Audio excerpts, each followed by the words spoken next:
उनकी तकलीफें, उनकी सुरक्षा का जो जिम्मा होता है वो पुलिस के वर्दी के साथ, उनके जुनून के साथ होता है। तो हम जब पुलिस का नाम ज़हन में आता है तो निश्चित है कि खुद को महफूज और सुरक्षित समझते हैं। लेकिन जब पुलिस की ही अगर मौत एक दुर्घटना में हो जाए तो सोचने पे मजबूर हो जाते हैं लोग कि आखिर दुर्घटना हुई है, लेकिन हुई है तो इसका खामियाजा या परिवार वाले को भुगतना है या पुलिस महकमे।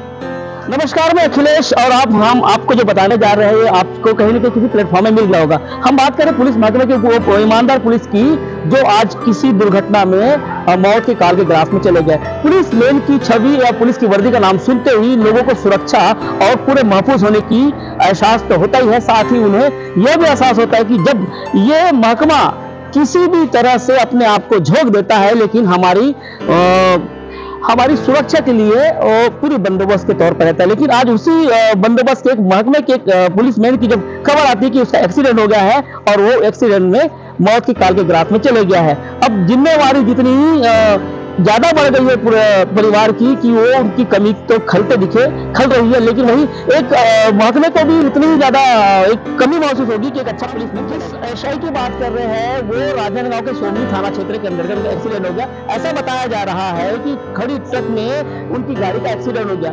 तो गाड़ी का एक्सीडेंट तो तब हुआ है या तो खड़ी ट्रक बेतरबी से खड़ी हो रही होगी या फिर खड़े रखने का तरीका ही गलत होगा, क्योंकि पुलिसमैन इतनी बड़ी गलती नहीं कर सकता। माना कि कोहरा नहीं है पर ठंडी है।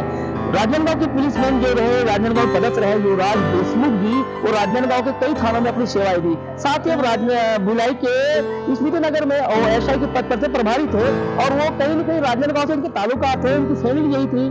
तो काम को पूरा करने के बाद राजनांदगांव उनका लगातार या कभी कभी आना होता रहता। इसी दौरान जब उनकी मौत हुई थी, ये भी वही समय था जब वो अपने घर को लौट रहे थे। जब लौट रहे थे तो खड़ी ट्रक में उनका एक्सीडेंट हो गया और एक्सीडेंट होने के बाद हालांकि पुलिस होने के साथ उनको कोई जिम्मेदारी का एहसास था, उन्होंने हेलमेट भी पहना था। हेलमेट को भी जिस तरह से डैमेज हुआ और उनके सर को जो गहरी चोट लगी और गहरी चोट लगने के बाद पुलिस जो क्षतिग्रस्त हुई थी मशीन वगैरह जो भी है गाड़ी, वो जब हॉस्पिटल पहुंचे तो युवराज देशमुख के कर्तव्यनिष्ठ ईमानदार पुलिस अफसर थे। उनकी जो सूचना जब मौत की आई तो निश्चित है कि राजनांदगांव में जो सेवा दी तो तमाम संगठन के साथ पुलिस महकमा भी गहरी शोक में गया।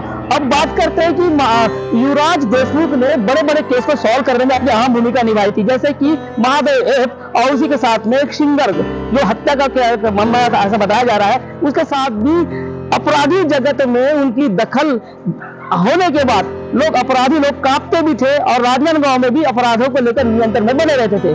अब उनकी जब डेथ हो गई है तो जब पता चल रहा है कि राजनांदगांव में जब उन्हें सेवा दी और सेवा देने के बाद मीडिया के लोग भी उनसे अच्छे संबंध रहे हैं और जब सूचना मिली है तो पूरे राजनांदगांव से आसपास के एरिया में शोक का माहौल बना हुआ है, क्योंकि अच्छे अधिकारी तमाम दिन अपनी ईमानदारी और कर्तव्य निष्ठा के लिए याद रहते हैं। साथ ही सौरभ ताम्रकार और मैं अखिलेश।